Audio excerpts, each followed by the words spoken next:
Lake MacDonnell is in SA's Eyre Peninsula on the west coast of the SA border. The lake has a very high salinity level, and the primary producers in the ecosystem are algae and bacteria, which thrive in high salinity environments. These microorganisms are a base for the ecosystem and the food web in Lake MacDonnell, supporting a highly diverse environment of aquatic animals including shrimp, fish, and various invertebrates. One of the most notable species is the brine shrimp, which can withstand the high salinity levels of the lake. The pelicans feed on these shrimp. Lake MacDonnell is home to lots of bird species, many of which are migratory birds that go there during different seasons. The Australian pelican are large birds which feed on fish and shrimp, which they catch them by using their big bills. The banded stilt is well adapted to the saltwater environments and usually wades in the shallow waters.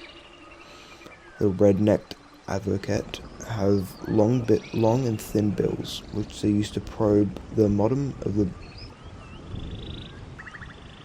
Maintaining high salinity levels in the lake is crucial to maintain biodiversity, as the high salt levels create a unique environment that can only support species adapted to these harsh conditions.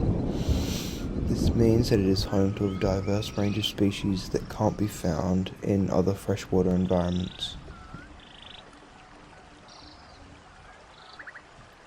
It is also important to maintain habitat diversity in the massive ecosystem that is Lake MacDonnell.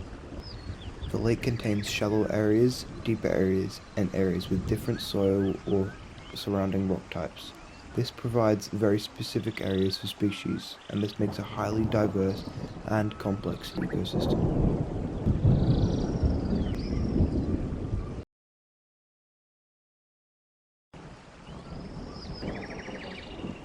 Habitat destruction and the expansion of infrastructure and human settlements around the habitat of Lake MacDonnell has resulted in habitat loss and has affected the diversity of this ecosystem greatly.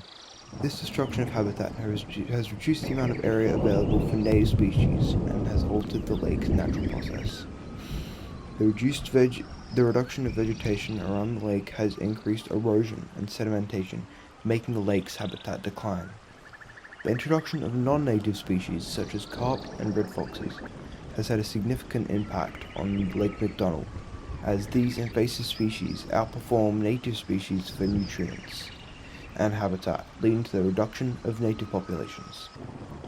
For example, the European carp has been shown to reduce water quality and damage vegetation that is a habitat for other species. The red fox preys on native species such as small birds and small animals, and can be linked to the reduction of native animals in the native areas.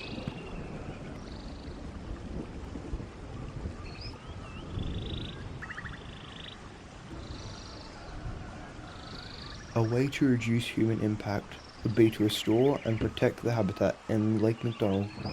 A key factor in reducing the impact of human activities on the biodiversity of the environment is the restoration and protection of crucial habitats. The locals and community could begin habitat restoration projects near the lake to help bring back damaged habitats and create new environments for the native species. This can include planting native vegetation, installing artificial nest areas for birds, and creating safe and protective environments for endangered species. Additionally, locals can implement regulations and policies to restrict human interference around decaying areas.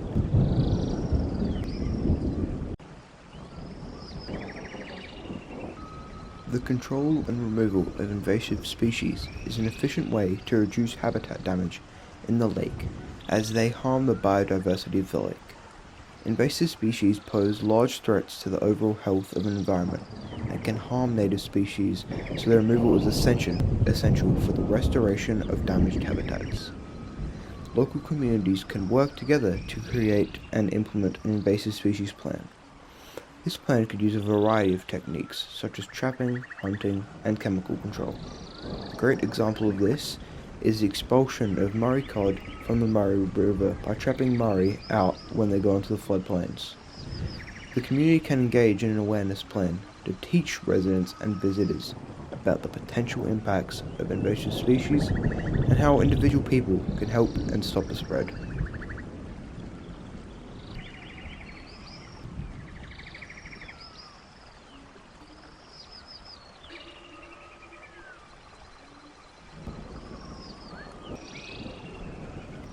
The indigenous communities often have traditional knowledge that help them with the restoration and defense of natural habitats.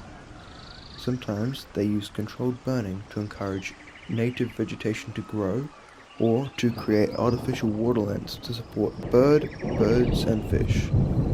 The communities have a strong connection to land through culture. This can push them to protect the environment from further deterioration. However, the effectiveness of these methods is limited in success due to a lack of resources and the difficulty of controlling invasive species over large areas.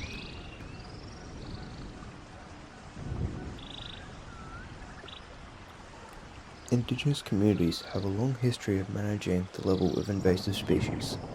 This is mainly done through them hunting or utilizing natural predators of a specific species, such as when indigenous communities used native snake species to reduce and hunt down cane toads populations.